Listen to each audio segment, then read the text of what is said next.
brother Sultan Muhammad. Yes. And when he came back years later also, he did Late Juma. And also one of the first African Americans born who memorized Quran in the history of Islam, did it in the school of Shaykh Hassan. And his name is Ahmed Sufi, and he also led Tarawih prayer in this masjid during Ramadan.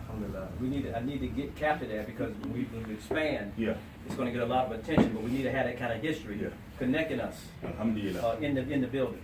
So, I need to you know, have that, yes. I think it was a way to bridge the gap between Africa Yes. and here. Yes. Alhamdulillah, he is the chief imam of the great masjid in Medina Bay, Kaulak. But as I said earlier in a TV interview, Shaykh Tijani is not just an imam in the masjid. Because today in the 5 continents, any city he travels, when he reaches there, he'll find the murids of Shaykh Ibrahim Niass, and he'll be the imam. Automatically the imam will become a follower. In any masjid he enters in the 5 continents. When the academy, the Royal Academy of Islamic Studies Strategy in Jordan, for the last 10 years, have been doing a study to list the 5 most influential Muslims in the world. And this year he came number 18.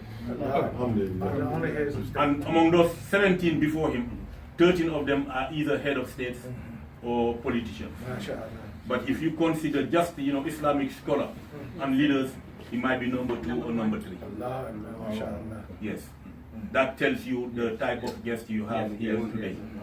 And he's a scholar because he graduated in the most famous university, Al-Azhar. He has a specialty in hadith of the Prophet Sallallahu Alaihi Wasallam. He memorized the Holy Quran at very young age.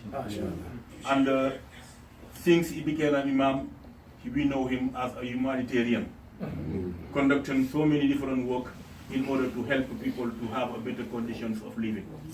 Because Islam is not just the 5 daily prayers, fasting and going to Hajj. But him who is not concerned with the problems of the Muslims is not part of the community. And when you go to his house, many people have been there. They know that he take care of the community in terms of helping people to get food, to buy prescription. He established schools where children can study.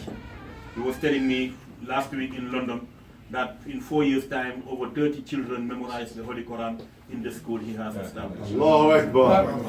Now Islam in practice. In practice. Not only that, but he's helping people to practice their religion.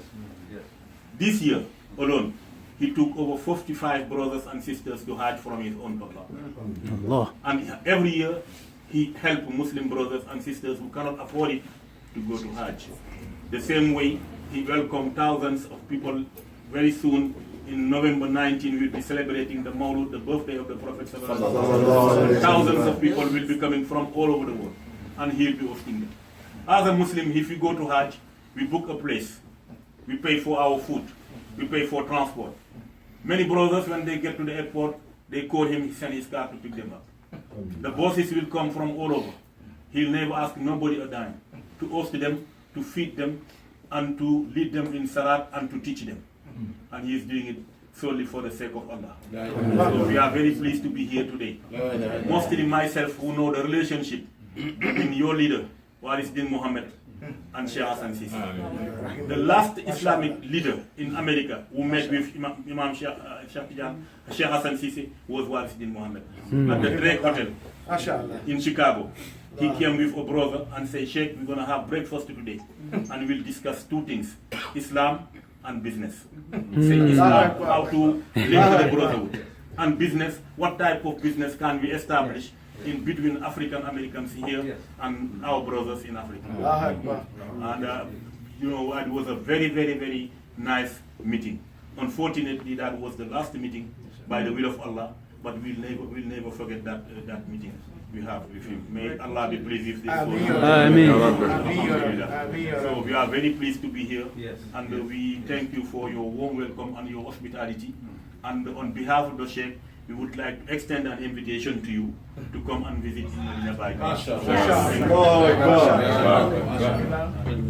Yes. I would like to say that that was the last meeting of them physically. Yes, yes. But the communities are still here. The Alhamdulillah. products are still here. Alhamdulillah. And so we want to continue. Inshallah. Because we know business is a foundation. Yeah, of everything. We know Muhammad sallallahu alaihi wasallam, he was a businessman. Yeah. Before. Yes. So that was a support. Yes. Those two go together. Yes. And we know this great day of Jummah. He said it's just because of business that the Prophet was able to marry Khadija. Without business, that wouldn't happen. And he used to tell to us, regardless of what high was spiritually you are high, in 21st century today, if you don't have money, there is no way for you to establish Islam. That's what he used to tell us. Yes. So that's still our concern. Yes. So we ask him to pray for that success. Imam asked me to let the people know that for this trip to America, all what people give, he's giving it in a program called The Door Back to Africa. The Door Back to Africa, we came to America because of finance and money. But we go back to Africa to see Allah. So for the Quran. Imam have a Quran school, Dara Kitab Hikmati. He's going to give scholarship. All where he takes here, go to the scholarship for students. To come from America to his school, 3-year scholarship to finish Quran. So the way that he do is only given for people. And we know that the Quran is the door to Allah. If you want to talk to Allah, you have to open the book of Allah. And that's what he's offering for us here in America. The scholarship. What he get is for that. That's a wonderful gift. Yeah. Wonderful something. I hope that someone, immediately when the Jummah finishes, that someone adds that. Imam Jahari is supposed to come. He's going to include that information that you just said. Yeah, we need to hear that information immediately after. And Brother Imam, Assalamu alaikum, and whoever the coordinator is here, I'd like to get with them immediately after. Yeah, so she's the exec, and she runs things, and you understand what the exec does. Yes, okay, that's me. We be together. And she's been facilitating a lot. Yes, I've been in communication with her. We thank Allah for her. Alhamdulillah. And if you don't know, also she spent a lot of time with Muhammad Ali's team. Has a lot of history with the boxing world, period. She has a lot of history with that. Yes. And she also grew up with Imam Wafdi Muhammad's family.